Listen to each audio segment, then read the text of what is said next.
Хәзер сорау-җавап бүлегенә күчик. Нәрсә ул модель?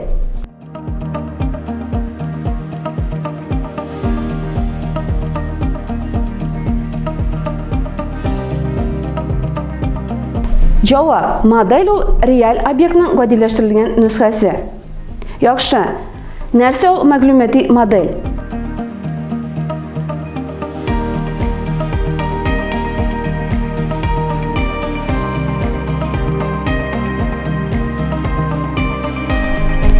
Җавап: объектның матди моделе аның физик нөсхәсе икән, ул вакытта объектның мәгълүмати моделе аның тасвирламасы була. Модель төрлечә сүз белән математик, график, алым белән тасвирланырга мөмкин. Мәсәлән, автомобильнең график сурәтләнеше булган сызым аның мәгълүмати моделе дә булып тора. Өченче бирем. Үзегезнең фатирыгызның график моделен төзегез.